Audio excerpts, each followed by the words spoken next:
सप्त द्वीपों का राजा अम्बरीश आटा गूंद रहा है, पत्नी को भी अधिकार नहीं है सेवा में आने का।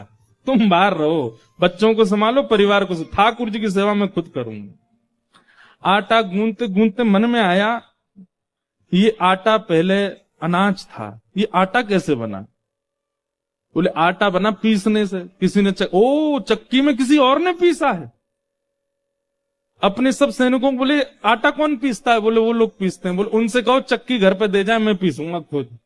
इतनी सेवा भी कोई और नहीं करेगा, ये भी मैं ही करूंगा। मेरे प्रभु हैं, मेरे नाथ हैं, मेरे स्वामी हैं, उनकी सेवा में चूक कैसी? और जब चक्की आ गई घर में, रानी मंत्री संतरी सब सिर पर हाथ धर के बैठे, बोले पागल हो गए हमारे, इनको सप्त द्वीपों का राजा बना किसने दिया है? ये चक्की खुद पीस रहे हैं।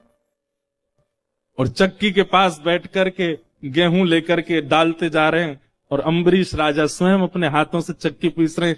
इस दृश्य को देख करके ठाकुर जी रोक नहीं पाए स्वयं को, और अम्बरीश राजा के मंदिर में बैठे ठाकुर जी सचल प्रकट हो गए और दौड़ करके जाकर के अम्बरीश को हृदय से लगा लिया। बोले तुम्हारी भक्ति से मैं बहुत प्रसन्न।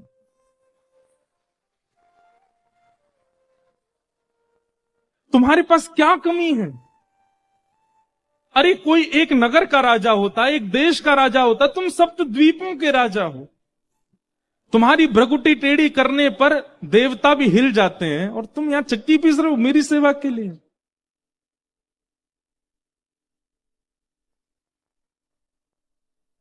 अम्बरीश राजा बोला भगवान आपकी बहुत बड़ी कृपा, आप आए, लेकिन मेरी आपसे प्रार्थना है दोबारा जाके वहीं बैठ जाओ, क्योंकि अभी मेरी सेवा का समय है। मुझे चक्की पीस करके आटा निकाल के गूंद के रोटी बना के भोग लगाना है, भोग में विलंब हो जाएगा, बाद में मिलिएगा मुझसे, आगे पहले जाओ। मतलब ठाकुर जी प्रकट हो गए, उससे प्रसन्न हैं, लेकिन अपनी सेवा नहीं छोड़ रहे हैं। ऐसे सेवा अम्बरीश राजा की।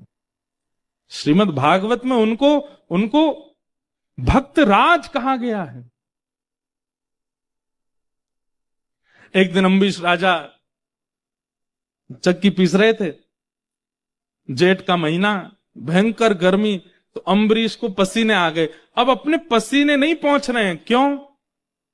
क्योंकि कहीं एक बूंद भी गिर गया आटे में तो सेवा खंडित हो जाएगी, तो अपना मुख दूर करके ऐसे चक्की पीस रहे थे।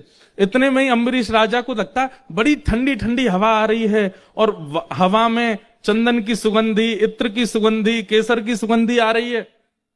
अम्बरीश राजा ने नेत्र खोल करके देखा तो ठाकुर जी बगल में खड़े अपनी पीतांबरी से हवा कर रहे थे। अम्बरीश राजा की, अम्बरीश के तो नेत्र सजल हो गए, चरणों